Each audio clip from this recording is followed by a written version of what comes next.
I would like to present the background of the organization. Amanah Raya Berhad or ARB, as we are known in Malaysia, Private Trustee Company, since its establishment as the Department of Public Trustee and Official Administrator on 1 May 1921. ARB has served the nation for over 80 years and in the market leader in providing trust, legacy management and wide service. The Department of Public Trustee and Official Administrator was comprised on 29 May 1995 and on 1 August 1995 commenced its operation as Amanah Raya Berhad.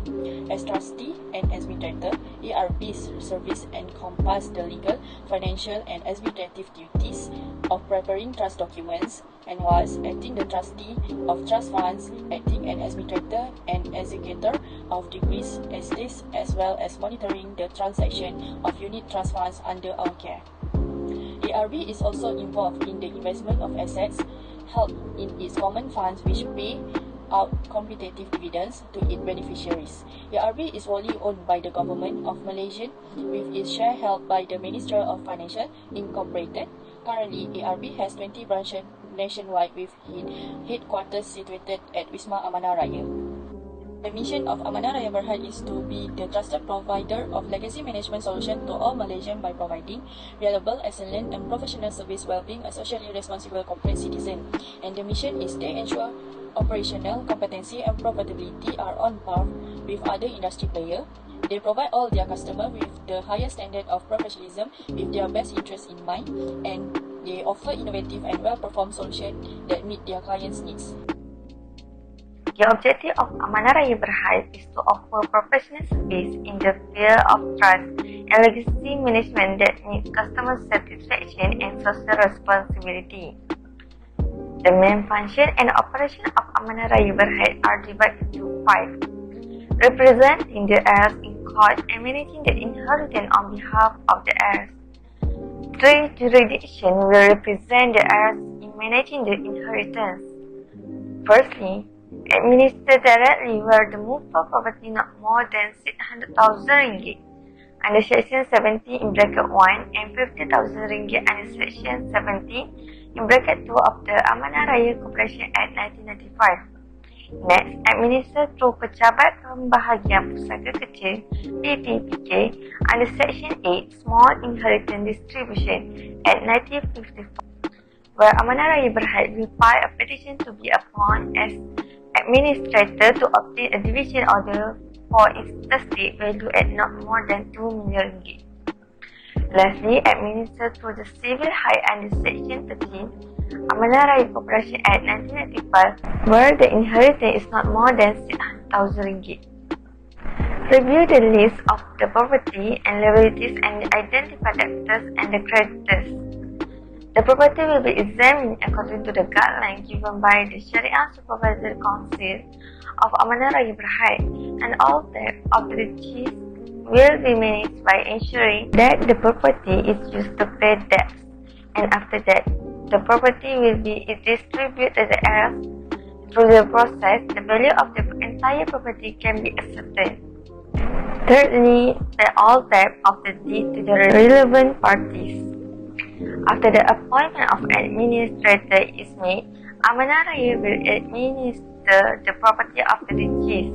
An authority letter in the form of declaration letter or instruction letter will be issued depending on the type, cost, value and condition of the inheritance. Debt will be paid only to the creditor who can prove the debt. If there is a debt that has been bequeathed, then the debt will be paid according to the value that has been bequeathed. Issuing authority for Section 17 in bracket 1 and Section 17 in bracket 2 Amanah Raya Berhad. The authority letter is divided into 2, which is the declaration letter and the instruction letter. The declaration letter is under Section 17 in bracket 1, where Amanah Raya Berhad will directly administer movable property value at not more than 600,000 ringgit. The letter issue will state the property produced by the deceased.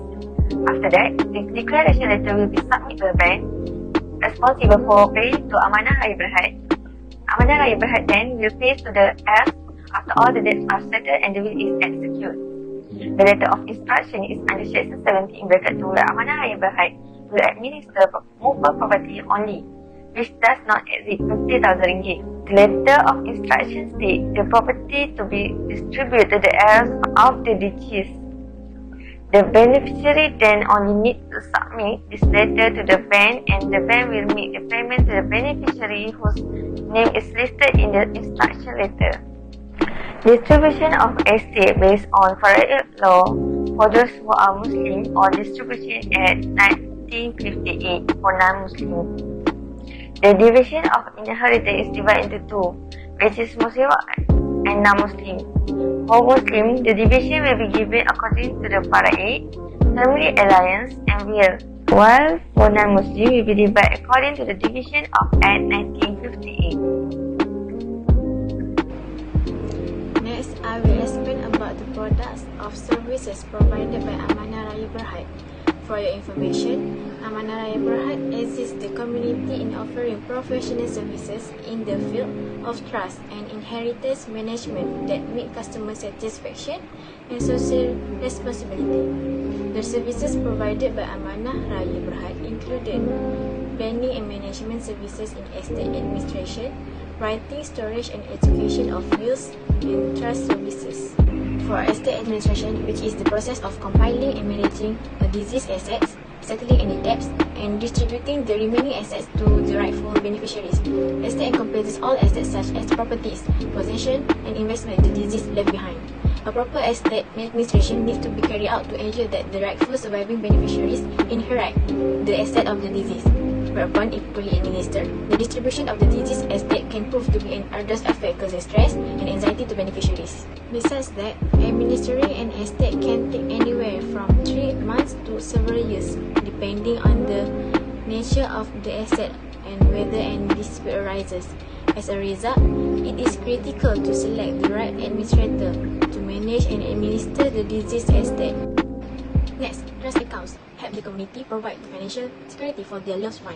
It can be opened by an individual or corporate organization for the benefit of the intended recipients such as minors, persons with disabilities, and for any purpose of protecting the beneficiaries of the recipients from problems that burden them in the future. The appointment of Amanah Raya as the trustee has the role of carrying out the intention as contained in the trust deed. Amanah Raya offers various types of trust accounts that are suitable according to the wishes of the customers, such as institutions trust, self-care trust, real estate trust, and welfare trust. Depending on the needs of the customer, they may need one of the following trust accounts. However, before making any decision, seek advice from Amanah Raya so that customer can make the best choice. For institutional trust, it allows any corporate institution or public organization such as trade unions, charities, cooperative, foundations, and retirement fund manager can set up institutional trust account for the benefit of named recipients, while for self-care trust, an individual may open a self-care trust account for recipient determined by himself for the purpose of education, subsistence, fund, or others. Last but not least, a will is a legal document that states instruction on how a client's assets are to be managed after death.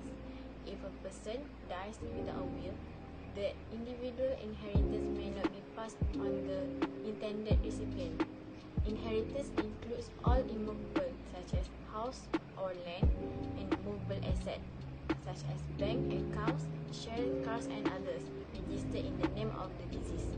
The asset will only be distributed once the receivable, funeral expense, and other debts-related administrative expenses are settled. If a person has a valid will, the individual is categorized as died by will, where all the wishes and instructions of the individual are clearly stated in the will. These are the matters related to the will, which is a will is only valid after a person has died. Any individual aged 18 years and above or some of mine is eligible to make a will. An executor or administrator is an individual or organization appointed to ensure that their wishes are carried out in accordance with the will and applicable law. The executor is responsible for managing the entire process of inheritance administration. A well-planned will ensure that the welfare of individual heirs is prioritized and executed professionally. Last, a will gives the client the right to choose a trustworthy guardian to look after the welfare of the client's children, especially those under age and persons with disability after their death. Amanah Raya also offers will services for Muslim and non-Muslim. For Muslim, a will allows a person to allocate 1/3 of his property to any individual or organization of his choice. Without a will, all his property will be distributed according to faraid or according to the consensus of heirs. For non-Muslims, a will allows a person to distribute all of his or her assets to any individual or organization of his or her choice. Without a will, his property will be distributed according to the Division Act 1958 or according to the consensus of the heirs. I will explain the difference between Islamic and conventional operation. Financial institutions generate profits by charging loans, interest, and investing in other assets. Islamic banking, on the other hand, employs Islamic principles and Sharia regulations in the creation of banking products that charge profit rates rather than interest rates. Many people come into contact with a variety of banking products, both conventional and Islamic, on a daily basis, but are unaware of how they work or, more significantly, the benefits and drawbacks they bring to their money. Furthermore, with conventional operation, if a borrower wants to increase the loan amount on a property, they just pay an additional stamping fee rather than creating a new agreement. Spending the loan amount on an Islamic-based property, but from the other side, would involve a new buy and sell agreement. If a situation like this develops with a standard mortgage, it may be possible to save a lot of money. In conventional operation, money is product besides medium of exchange and store of value, and time value is the basis for charging interest on capital.